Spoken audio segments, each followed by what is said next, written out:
राधे राधे सभी को।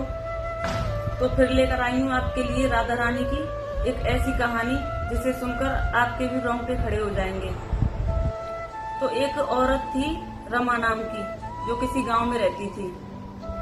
तो उसकी शादी को लगभग 3-4 साल हो चुके थे। उसके कोई भी संतान नहीं हुई। वो बहुत दुखी रहने लगी। तो एक दिन उसके गांव से कुछ औरतें बरसाना धाम जाने वाली थी, क्योंकि राधा अष्टमी आने वाली थी। तो वो बरसाना धाम जाने वाली थी। तो वो बोली, उनकी सहेलियां उससे बोली कि रमा तू भी चल हमारे साथ। तो वो बोली, बरसाना का नाम सुनते ही कि मैं कभी गई भी नहीं हूँ बरसाना, तो मैं इनके साथ हो आती हूँ।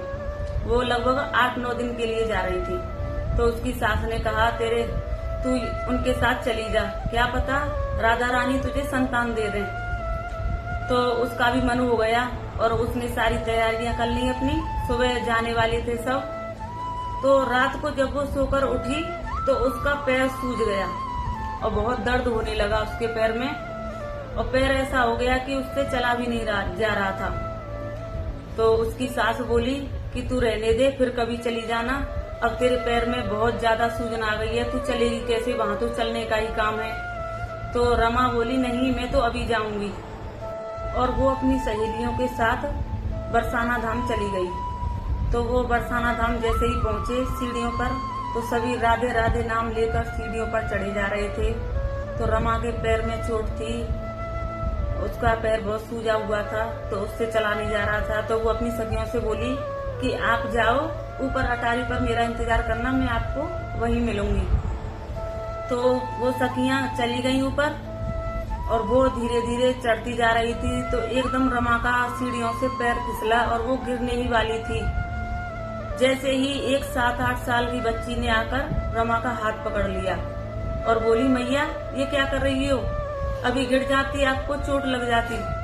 तो जैसे ही रमा को उसने मैया बोला, तो वो एकदम रमा का तो रोम रोम खुश हो गया कि इसने मुझे मैया बोला, क्योंकि रमा के कोई संतान नहीं थी। तो वो बोली, बेटी तू कौन है, कहाँ रहती है। तो वो बोली कि मैया मैं तो यही रहती हूँ, यही मेरा घर है। तो रमा को उसकी प्यारी प्यारी बातें अच्छी लगने लगी, तो वहीं सीढ़ियों पर बैठ गई और उससे बातें करने लगी। तो वो लड़की बोली कि मेरे लिए तुम क्या लेकर आई हो। तो वो बोली, रमा बोली कि मैं तो तुझे जानती भी नहीं हूँ, मैं तेरे लिए कुछ क्यों लेकर आऊंगी, कि मैंने तुम्हें सीढ़ियों से गिरने से बचाया है, तो मुझे क्या दोगी। रमा बोली, बता तुझे क्या चाहिए, तू जो कहेगी मैं तुझे वही कल लाकर दे दूंगी, क्योंकि मैं तो यहाँ राधा अष्टमी तक 7-8 दिन रुकने वाली हूँ। तो वो बोली कि मेरे लिए तुम कुछ भी ले आना, चूड़ी, मेहंदी, बिंदी, पायल, कंगन, जो भी लाकर दोगी मुझे तो सब पसंद है। तो रमा बोली, तो मैं तुम्हारे लिए कल लेकर आऊंगी, मुझे यहीं पर मिलना। तो रमा सीढ़ियों पर चढ़ने लगी। तो वो बोली कि चलो मैं तुम्हें ऊपर सीढ़ियों तक छोड़ देती हूँ। तो रमा उसके साथ चली जा रही थी ऊपर और बोली, तुमने अपना नाम तो बताया ही नहीं, तुम्हारा क्या नाम है। तो वो बोली, मैया मैं यहीं रहती हूँ, सब मुझे लाड़ो के नाम से बुलाते हैं, मेरा नाम लाड़ो है। तो ऐसे ही बातें करते करते रमा को पता भी नहीं चला कि उसके पैर में दर्द है और वो ऊपर सीढ़ियों तक पहुंच गई और अपनी सखियों के साथ गई और राधा रानी के दर्शन किए। फिर दूसरे दिन रमा चूड़ी और पायल लेकर वहीं सीढ़ियों पर पहुंची जहां वो लाड़ो उसका इंतजार कर रही थी। तो वो बोली कि मैया तुमने तो कहा था मेरे लिए सब सामान लेकर आओगी, ये तो बस चूड़ी और पायल ही लेकर आई हो। तो वो रमा बोली कि अगर एक ही दिन में मैं तुम्हें सारा सामान दे देती तो फिर क्या तुम मुझसे मिलने आती, तुम मुझे रोज यहाँ पर सीढ़ियों पर ही मिलना, मैं तुम्हें रोज कुछ ना कुछ लाकर देती रहूंगी। तो लाडो बोली, हाँ ठीक है। दूसरा दिन हुआ तो लाडो वहीं पर इंतजार करती हुई मिली और रमा ने देखा कि लाडो के साथ में एक तीखे नैन वाला, मोर मुकुट वाला, सावला सा लड़का, बहुत ही सुंदर, जिसके चेहरे से नजर ही नहीं हट रही थी, ऐसा एक लड़का उसके साथ खड़ा हुआ था। तो रमा ने पूछा कि ये कौन है। तो लाडो बोली कि ये मेरा सखा है, हम दोनों साथ में ही रहते हैं। तो मैया जब कल आप यहाँ पर आए तो इसके लिए भी कुछ न कुछ लेकर आना। रमा बोली ठीक है। तो रमा वहाँ से चली गई। जब दूसरे दिन आई तो रमा उसके लिए धोती कुर्ता और मोर पंख वाला मुकुट लेकर आई। तो जब उसको दिए तो रमा बोली, लाडो मैंने तुम्हें सब सामान दे दिया लेकिन तुमने अभी तक कुछ भी नहीं पहना है। देखूं तो सही कि तुम्हारे साइज का है या नहीं, तुमने तो एक भी दिन पहनकर भी नहीं दिखाया है। तो लाडो बोली कि मैया राधाष्टमी के दिन, कल राधाष्टमी है, मैं राधाष्टमी के दिन ही पहनूंगी, तभी देखना सब सामान को पहनकर आऊंगी।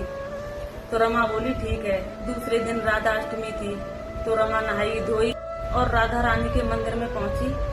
तो उसने सीढ़ियों पर देखा कि आज तो लाडो दिखाई नहीं दे रही है। तो बोली शायद भीड़ ज्यादा है इसलिए लाडो यहाँ पर दिखाई नहीं दे रही है। तो रमा सीढ़ियों से छत पर ऊपर गई और राधा रानी के दर्शन करने को जैसे ही पट खुले तो उसने दर्शन करना चाहा तो भीड़ ज्यादा थी इसलिए रमा को दर्शन नहीं हो पा रहे थे। रमा भीड़ को चीरती हुई अंदर गई और जाकर उसने दर्शन किए। तो दर्शन किए तो रमा ने क्या देखा, रमा पत्थर की तरह खड़ी रह गई देखकर कि रमा ने जो सामान उस लाडो को दिया था और उस बालक को जो कुर्ता धोती मोर पंख वाला मुकुट दिया था बस वही पहनकर राधा कृष्ण दोनों वहाँ विराजमान थे। तो जब रमा ने पूछा कि आज राधा रानी का श्रृंगार किसने किया है, तो राधा रानी के जो भक्त थे वो बोले कि आज तो राधा रानी का श्रृंगार किसी ने नहीं किया है, राधा रानी ने खुद अपना श्रृंगार किया है। जब सुबह पट खोले थे तो राधा रानी खुद ही इस पोशाक में थी। तो हमने राधा रानी की मर्जी मानकर राधा रानी का दोबारा श्रृंगार नहीं किया है। तो रमा मन ही मन बहुत खुश होने लगी और रोने लगी कि बताओ मैं इतने दिन से जिससे मिल रही थी वो खुद श्री जी थी, वो लाडली थी, वो हमारी राधा रानी। दर्शन किए राधा रानी के तो उसकी सखियां बोली कि चलो अब घर चलते हैं। तो उसने मना कर दिया कि नहीं, मैं तो अब यहीं रहूंगी, राधा रानी के चरणों में यहीं मेरा जीवन बिताऊंगी मैं तो सखियां उसकी वहां से चली गयी। तो उसकी सास उसका पति सब उसे मनाने के लिए आए कि चलो घर चलते हैं, लेकिन रमा वहां से नहीं गई, वहीं राधा रानी के चरणों में राधा रानी का भजन करती रही और उनकी कृपा की छांव में वहीं रहने लगी। तो ऐसी है हमारी राधा रानी की महिमा कि कोई प्रेम से उसका नाम ही ले ले तो वो भीज जाती हैं, अपने भक्तों पर कृपा बरसा देती हैं। ऐसी है हमारी राधा रानी। तो कैसी लगी वीडियो कमेंट करके जरूर बताएं। अगर आप भी राधा रानी के भक्त हैं तो कमेंट में राधे राधे जरूर लिखें। राधे राधे।